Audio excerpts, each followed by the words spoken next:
Being someone who pleases people sounds, on the face of it, like a very good idea.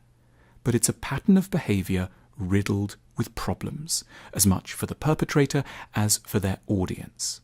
The people pleaser is someone, who might at times be oneself, who feels they have no option but to mould themselves to the expectations of others, and yet harbours all manner of secret and at points dangerous reservations and resentments. They act like the perfect lover when their real feelings are much darker. They give their assent to plans they hate, and they confuse everyone around them by failing to express in due time, with the requisite courage, their authentic needs and ambitions. Putting it bluntly, we could say that the people pleaser is a liar. It sounds brutal, but the people pleaser is lying for poignant reasons, not in order to gain advantage, but because they are terrified of the displeasure of others.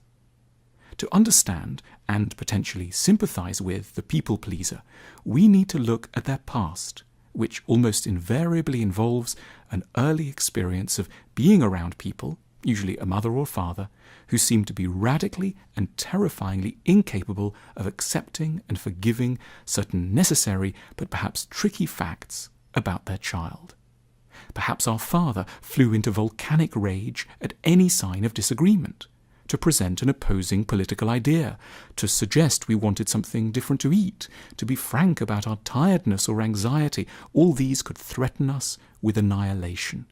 To survive, we needed to be acutely responsive to what others expected us to do and say. The very question of what we might really want became secondary to an infinitely more important priority, manically second-guessing the desires of those on whom at that time our lives depended.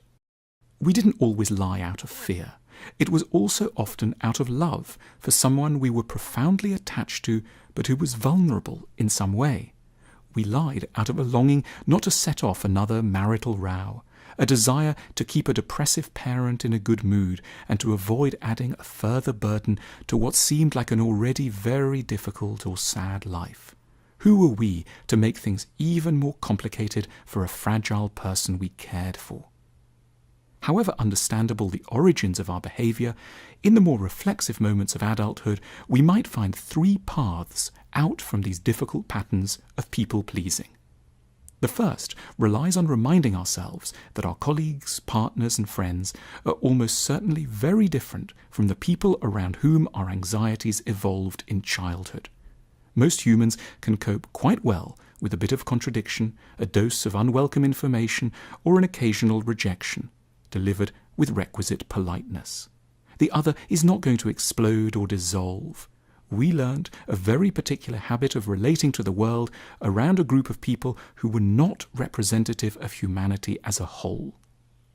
Secondly, we need to acknowledge the inadvertently harmful side effects of our behaviour. We may genuinely have good intentions, but we are endangering everyone by not speaking more frankly. At work, we aren't doing anyone a service by withholding our doubts and reservations. And in love, there is no kindness in staying in a relationship simply because it seems the other might not survive without us. They will, but we will have wasted a lot of their time through our sentimentality. Finally, we can acquire the confidence to be artful about the difficult messages we have to impart. As a child, we couldn't nuance the messages we wanted to send out. We didn't know how to craft our raw pain and needs into convincing explanations. But now, it's open to us to be firm in our views, but extremely genial as well. We can say no while indicating that we feel a lot of goodwill. We can say someone is wrong without implying that they are an idiot. We can leave someone while ensuring they realize how much a relationship meant to us. We can, in other words, be pleasant without being people pleasers.